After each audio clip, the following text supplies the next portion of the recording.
Hello friends, I am Sameer Avasthi, Associate Professor in the Department of Computer Science and Engineering from Babu Banarsi Das, Northern India Institute of Technology, Lucknow.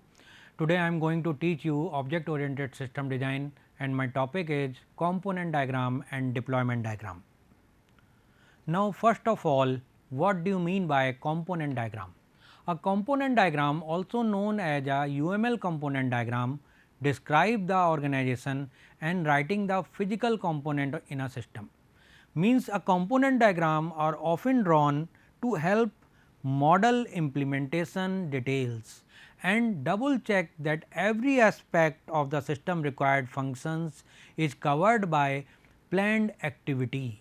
In the first version of UML, component include these diagram were physical diagram, means document, database table, file and executable file and all physical element with a location. So, in UML, first version of the UML. Now, component is a logical unit. Basic component diagram में कौन कौन से symbols use करते हैं, कौन से notations use करते हैं. तो basic component is a logical unit of the logical unit block of the system and slightly higher abstraction than classes. Class में भी एब्स्ट्रैक्शन प्रोवाइड किया जाता है, यहाँ पे भी थोड़ा सा ज़्यादा abstraction, slightly higher abstraction we can use here. Now it is represented as a rectangle with a smaller rectangle in the upper right corner with tabs or word written above the name of the component to help distinguish it from the class. तो class से अलग करने के लिए इसमें क्या use करते हैं, रेक्टेंगल में से डिनोट करते हैं कंपोनेंट डायग्राम को. अपर राइट कॉर्नर पे एक टैब यूज करेंगे and the word written above the name of the component to help distinguish it from the class. अब जैसे यहाँ पे एक एग्जाम्पल के थ्रू मैंने आपको बताया, ये एग्जाम्पल है, इस एग्जाम्पल में हम यूज कर रहे हैं कंपोनेंट का, लाइक पॉइंट ये, this is the component, this is a component, we use here as a name. Rectangle के अंदर मैंने नाम यूज किया है कंपोनेंट डायग्राम, और इसके अपर राइट कॉर्नर पे हमने एक टैब यूज किया है this. Now moving toward the interface. Interface जिसको बोलेंगे स्मॉल सर्किल, इंटरफेस को हम कैसे यूज करते हैं, स्मॉल सर्किल की तरह यूज करते हैं. ऑन अ स्टिक, एक स्टिक पे स्मॉल सर्किल लगा हुआ है, this is an interface, this is an interface. Full circle represent an interface created or provided by the component.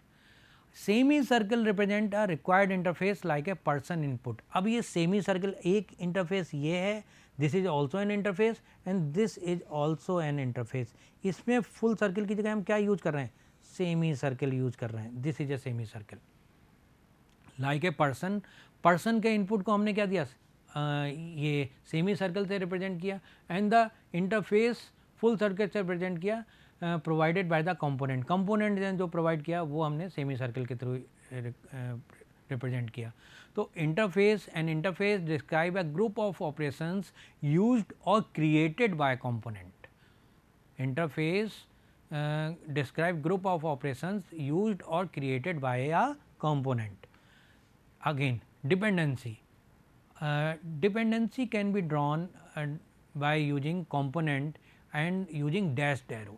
Dependency जब भी आपको बताना होगा तो आप कंपोनेंट के बीच में डिपेंडेंसी बता रहे हो, then we use dashed arrow. ये देखिए मैं यहाँ पे this is the dashed arrow, this is the dashed arrow, we use dependency as with the help of the dashed arrow. These two component and these are the dependency. Now moving toward the next slide, how to draw a component diagram. Component diagram को कैसे use करते हैं. Take stock of everything needed to implement the plan system. For example, for a simple e commerce system you will need component that describe product, order, customer account. Create a visual for each of the component, describe the organization and relationship between component using interfaces, ports and dependency. Now, why use component diagram? Why we use component diagram? The component diagram have remarkable importance. It is used to depict the functionality and behavior of all the components present in the system. Unlike other diagrams that are used to represent the architecture of the system, working of the system, or simply system itself, in UML, the component diagram portray the behavior and organization of component at any instant of time. The system cannot be visualized by an individual component, but it can be done, but it can be by the collection of the component. एक component, एक single component के through हम visualize नहीं कर सकते हैं, but if we use various component, then we use collection of component, then we visualize the system with the use of component.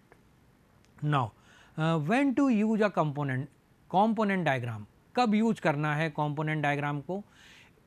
When it represent various physical component of a system at runtime, it is helpful in visualizing the structure and organization of the system.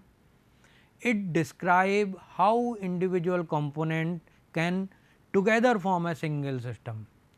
Following are these are the two region which tells when to use component diagram, कब use करना है हमें. To divide a single system into multiple component according to the functionality, to represent the component organization of the system. जब भी ये दो हमें perform करने हो एक्शन, तब हम component diagram का यूज़ करेंगे. Then moving toward the where to use the component diagram. Component diagram कब यूज़ करना है, कैसे यूज़ करना है, वो समझ लिया. Where to use the component diagram? The component diagram can be used for the following: to model the component of the system, to model the schema of the database, to model the application of an application, model the application of a single application, to model the system source code. जब भी ये 4 points हों, कहाँ पे आपको where to use these 4 area, you use the component diagram. Now, this is a picture of a component diagram. This is a picture means this is a online shopping system, UML component diagram of a online shopping. Here we use the there are two type of package: customer, order. This is the persistence and this is the security region, access control, encryption, data access, order, data access, customer. This is the overall the view of the component diagram of online shopping. Now, moving toward the deployment diagram. Deployment diagram क्या होता है? What is exactly the deployment diagram? The deployment diagram visualize the physical hardware on which the software will be deployed. किस तरीके से आपने अपने software को deploy करना है यूजर को, वो आपको डिप्लॉयमेंट डायग्राम के थ्रू बताना पड़ेगा. It portray the static development view of A system. It involves the nodes and their relationship. It ascertains how software is deployed on the hardware. It maps the software architecture created in design to the physical system architecture, where the software will be executed as a node. Since it involves many nodes, the relationship is shown by utilizing communication path. Purpose of the deployment diagram. अब deployment diagram का क्या purpose है? To envision the hardware topology of the system, to represent the hardware component of the system. Component are install, hardware component on which the software component are install. तो इनको represent करने के लिए किसका use करते हैं? Deployment diagram का. To describe the processing of nodes at the run time we use the deployment diagram. Deployment diagram symbol और नोटेशंस कौन कौन से यूज़ करने हैं इम्पॉर्टेंट है. Deployment diagram consist of the following notations: component, artifact, interface and node. These are the 4 notations we use in deployment diagram, and this is a picture of all these 4 components. First picture is for the component 1, then interface, this is an artifact, and this is the node. These are the rule for use case diagram. First of all, what is artifact? Artifact represent the specification of a concrete real world entity related to a software development. You can use the artifact to describe a framework which is used during the software development process or an executable file.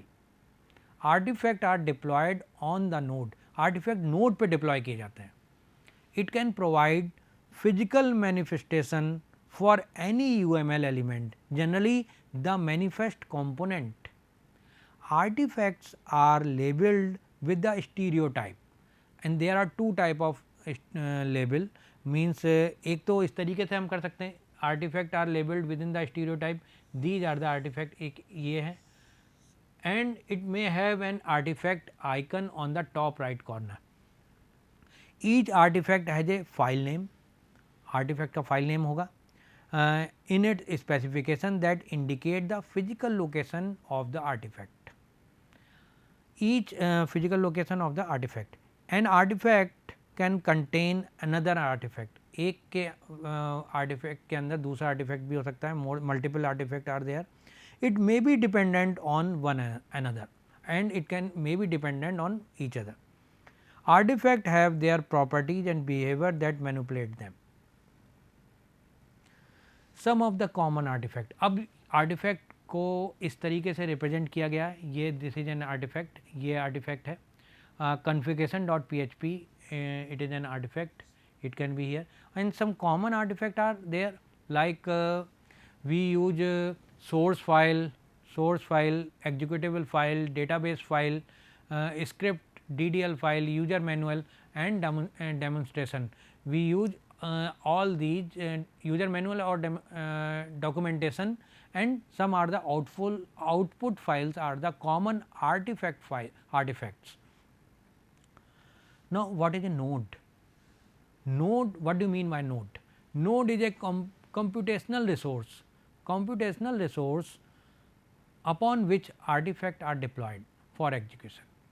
A node is a physical thing that can execute one or more artifact. A node may vary in its size depending upon the size of the project. अगर project मेरे पास बड़ा है, कोई large project है, तो node का size भी large हो जाएगा. Node is an essential UML element, basic element है, इसेंशियल एलिमेंट है, and that can describe the execution of code and the communication between various entity of a system. Node is denoted by a 3D box. Node को कैसे represent करते हैं? 3D box के through represent करते हैं. And the node name written inside of it, node help to the convey the hardware which is used to deploy the software. An association between node represent a communication path from which information is exchanged in any direction. किसी भी direction में information का exchange जो होगा वो node के through हमें पता लग सकता है. Node has 2 stereotype as follow. 2 stereotype इसमें नोड में हम यूज करते हैं. First is the device. This is the device. It is a node that represent a physical machine capable of performing computations. तो ये हमने यूज़ करना है. एक नोड हमने बनाया. It is just for the server PC. Server PC के लिए हमने एक नोड बनाया. This is A node, and a device can be a router or a server PC. It represented using a node with stereotype device. मैंने यहाँ पे stereotype क्या लिया? Device. This is a stereotype. This is a stereotype device. Now, in the UML model, you can also nest one or more devices within each other, and this is a representation of a device. This is a representation of a device in UML. Execution environment, it is a node that represent this. It is a node that represent an environment in which software is going to execute. For example, Java application are executed in Java virtual machine. As you have already know that Java is a platform independent language, but we can use JVM, and with the help of JVM, Java is platform independent. Java application are executed in Java virtual machine, and first of all we used to Java virtual machine, we download the Java virtual machine in a system. JVM is considered as an execution environment for the Java application.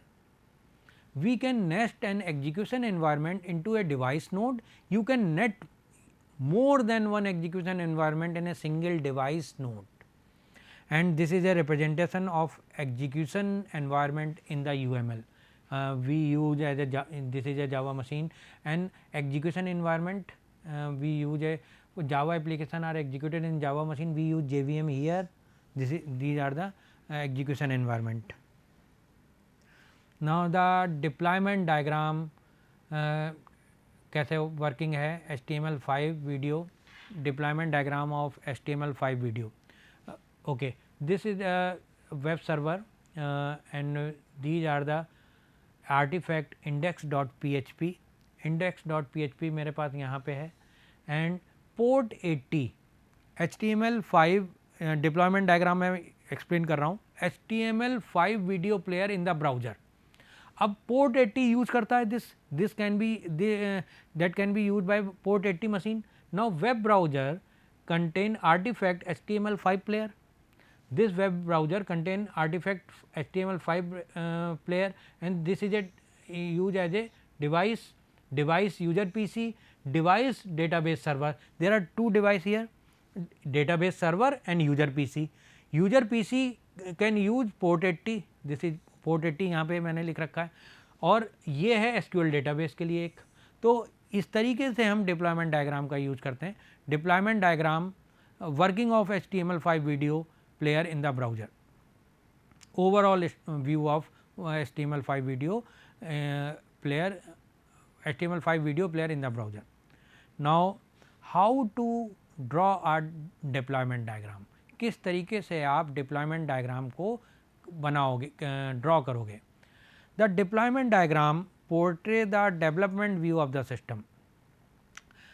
Basically जो deployment view होता है वो deployment diagram के through ही बनाया जाता है, use किया जाता है. तो डिप्लॉयमेंट डायग्राम पोर्ट है the deployment view. It helps in visualizing the topological view of the system. Again it incorporate nodes which are physical hardware. उन नोड्स को कवर करता है जो फिजिकल हार्डवेयर का पार्ट है. The nodes are use to execute the artifact. The instance of artifact can be deployed on the instance of node. One of the essential element of the deployment diagram is the node and the artifact. So it is necessary to identify all the nodes and the relationship between them. Lastly, it becomes easier to develop a deployment diagram if all the nodes, artifact and their relationship is already known. तो हमारे पास अगर मुझे deployment diagram बनाना है तो पहले से मुझे सारी नोड्स, आर्टिफैक्ट और उनके बीच का रिलेशनशिप पता होना चाहिए ऑलरेडी. अगर ये मुझे पता है then we can easily create and develop a deployment diagram.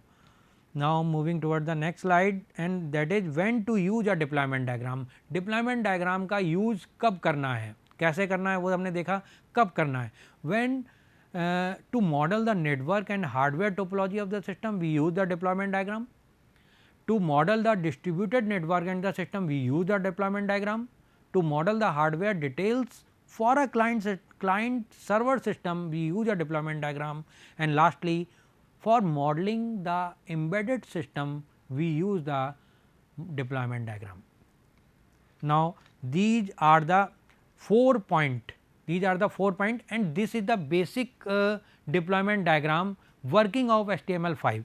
So again we can explain, I am explaining you the node has 2 stereotype and these 2 stereotype are the device and the execution environment. अब execution environment को कैसे explain किया जा सकता है. a node that represent an environment in which software is going to execute, execution environment होगा वो. For example, Java application are executed in Java virtual machine and JVM is considered as an execution environment for Java application. We can nest an execution environment into a device node. We can nest the more than one execution environment in a single device node. अब आपने देखा होगा कि जावा को बोलते हैं कि Java is a platform independent language. Java platform independent है, जावा पोर्टेबल है, जावा रोबस्ट है. कई सारे आपने इसके फीचर्स सुने होंगे ऑब्जेक्ट ओरिएंटेड प्रोग्रामिंग के. जावा के लिए Java is pure object oriented programming language. जहाँ पे हम ऑब्जेक्ट ओरिएंटेड सॉफ्टवेयर डिज़ाइन की बात करते हैं तो जावा का यूज़ होता है. अब अगर मैं आपसे कहूँ कि जावा प्लेटफॉर्म इंडिपेंडेंट है with the help of the JVM virtual Java machine के थ्रू, तो जावा वर्चुअल, अब जेवीएम प्लेटफॉर्म इंडिपेंडेंट कैसे बनाता है? ये प्लेटफॉर्म इंडिपेंडेंट ये एग्जीक्यूशन इन्वायरमेंट प्रोवाइड कराता है. एग्जीक्यूशन इन्वायरमेंट मीन्स आपके सिस्टम पे जिसमें जेवीएम नहीं है, तो पहले क्या है, जेवीएम इंस्टॉल कराना. पहला फर्स्ट टास्क क्या हो गया, जेवीएम इंस्टॉल कराना. जब आप जेवीएम इंस्टॉल कर दोगे तो ये क्या हो गया, इंडिपेंडेंट ऑफ द प्लेटफॉर्म. ये हर मशीन पर रन करेगा, जिस भी मशीन पे आप चलाओगे तो कहोगे प्लेटफॉर्म इंडिपेंडेंट है. तो प्लेटफॉर्म इंडिपेंडेंट है but it's a JVM dependent. और जेवीएम डिपेंडेंट एग्जीक्यूशन इन्वायरमेंट. तो एग्जीक्यूशन इन्वायरमेंट के लिए इट इज़ ए नोड. कैसे आप डिप्लॉयमेंट डायग्राम में शो करोगे? It is a node that represent an environment in which software is going to execute. इस तरीके से आपको बताना है एग्जीक्यूशन एनवायरनमेंट. अब यहाँ पे मैंने ये जावा मशीन ये के एग्जीक्यूशन एनवायरनमेंट दिया है जेवीएम का, और ऊपर जेवीएम दिखाया. Following is the representation of an execution environment. ये एग्जीक्यूशन एनवायरनमेंट का एग्जांपल हो गया. नाउ ये डिप्लॉयमेंट डायग्राम है. वर्किंग ये मैं आपको बता चुका हूँ. Working of HTML5 video player in the browser. Browser with in the browser working of HTML5 video. तो इसके लिए मेरे पास देखो दो मैंने यहाँ पे क्या बनाया है, web server, database server, web server, database server and user PC. These are the three diagram shown here. Web server, database server and user PC. This artifact is index.php. Artifact is index.php. Device is a web server. We can written here. Now this can be embedded into the browser. So port on the user end, user PC, on the user PC we use port 80. यहाँ पे port 80 use होगा. This is a port 80 and device web browser, device is web browser. Here database device is database server. तो हमने यहाँ पे जो database SQL database है उसके लिए डिवाइस का नाम यहाँ पे हमने डेटाबेस सर्वर रखा है, और जो डेटाबेस डिवाइस है जो वेब ब्राउज़र है उसके लिए हमने यहाँ पे डिवाइस का नाम वेब ब्राउज़र रखा है. तो HTML5 video player embedded in the web browser. So artifact में हमने HTML5 प्लेयर यहाँ पे शो कर दिया. तो इस तरीके से डिप्लॉयमेंट डायग्राम आपको बताना है. ओवरऑल पैकेज आपको क्लासेज के फॉर्म में इस तरीके से दिखाना है. सो ये आपको आर्टिफैक्ट हो गया आपका. Rule of the diagram, component artifact represent the specification of concrete real world entity and related to the software development, and you can use the artifact to describe the framework which is used during the software development process or an executable file. Artifact are deployed on the node. ये जो artifact हैं इसको node पे deploy किया जाता है. कैसे artifact को node पे deploy करने का मतलब क्या हुआ? node अच्छा अभी मैंने एग्जाम्पल आपको video 5 player embedded in the browser वो दिखाया था, उसमें आर्टिफैक्ट को नोड पे डिप्लॉय किया गया है. अब कुछ कॉमन आर्टिफैक्ट हम कैसे डिप्लॉयमेंट डायग्राम में यूज़ करते हैं, दैट इज़ सोर्स फाइल. कुछ कॉमन ये बेसिकली इन्हीं सारे आर्टिफैक्ट का यूज होता है. ये सारे आर्टिफैक्ट कौन कौन से हैं? सोर्स फाइल हो गया, एग्जीक्यूटेबल फाइल हो गया, डेटाबेस टेबल हो गया, डिस्क्रिप्ट and DLL file, user manuals और documentation, output files. These are the artifact, common artifacts. अब कैसे इसको नोड पे कैसे यूज किया गया? नोड क्या होता है? पहले node is a computational resource upon which artifact are deployed for execution. अब यहाँ पे देखिए नोड को कैसे डिप्लॉय किया गया। ये आर्टिफैक्ट है, इसमें हमने ये this is A execution environment and this is A picture of the HTML5। अब यहाँ पे ये मैंने इस पर्टिकुलर नोड पे ये आर्टिफैक्ट यहाँ पे यूज किया, user PC web browser artifact HTML5 player, इसको मैंने किस पे किया, नोड पे डिप्लॉय किया। तो आर्टिफैक्ट जहाँ पे भी आप बनाओगे उसको डिप्लॉय कहाँ करोगे, नोड पे डिप्लॉय करोगे। तो ये सारे पॉइंट्स जो हैं वो क्लियर रखने हैं आपको। और एग्जीक्यूशन नोड का stereotype, node has 2 stereotype. Node के केस में भी 2 स्टीरियोटाइप होते हैं। First, it is a device, it is a node that represent a physical machine capable of performing computation and device can be, अब ये device router भी हो सकता है और पीसी भी हो सकता है। It is represented in using A node with stereotype. तो नोड को रिप्रेजेंट यहाँ पे नोड के फॉर्म में भी रिप्रेजेंट किया जा सकता है, स्टीरियोटाइप के टाइम में फॉर्म में भी रिप्रेजेंट किया जा सकता है। In the UML model you can also nest one or more device within each other. हम एक से ज़्यादा डिवाइस को आपस में नेस्ट कर भी सकते हैं यहाँ पे। एंड ये एग्जाम्पल हो गया डिवाइस का UML में। एग्जीक्यूशन एनवायरनमेंट में हम क्या करते हैं, एग्जीक्यूशन एनवायरनमेंट में फॉलोइंग रिप्रेजेंटेशन ऑफ एग्जीक्यूशन। अब ये जावा मशीन की बात कर लें तो JVM की बात करें तो ये एग्जीक्यूशन एनवायरनमेंट हो गया, जावा मशीन हुआ और जावा मशीन में हमने यहाँ पे JVM लेके दिखाया, this is an execution environment. तो एग्जीक्यूशन एनवायरनमेंट को इस तरीके से शो करेंगे हम, इस तरीके से, और यहाँ पे हम लिखाएंगे जो भी हम एनवायरनमेंट प्रोवाइड करा रहे हैं, जो भी एनवायरनमेंट प्रोवाइड करा रहे हैं। Suppose here we are providing the JVM, तो हम यहाँ पे JVM ऐसे लिख देंगे, इसके बीच में ये this is the execution environment. And इस तरीके से रिप्रेजेंट किया। ये how to draw a deployment diagram. Deployment diagram deployment view को बताता है कि डिप्लॉयमेंट व्यू किस तरीके से हमने दिया है। Visualising the topological view of A system, जो टोपोलॉजिकल व्यू है उसको भी एक्सप्लेन करते हैं, और इन फिजिकल हार्डवेयर को भी इसके थ्रू रिप्रेजेंट किया जा सकता है। तो डिप्लॉयमेंट डायग्राम के थ्रू ये सारे पॉइंट्स आपको क्लियर रखने हैं कि किस तरीके से हम ड्रॉ करेंगे डिप्लॉयमेंट डायग्राम, कब डिप्लॉयमेंट डायग्राम यूज़ करेंगे ये भी देखना है आपको। And these are the some references, object oriented modelling and design basic, James Rumbaugh book. Thank you so much once again.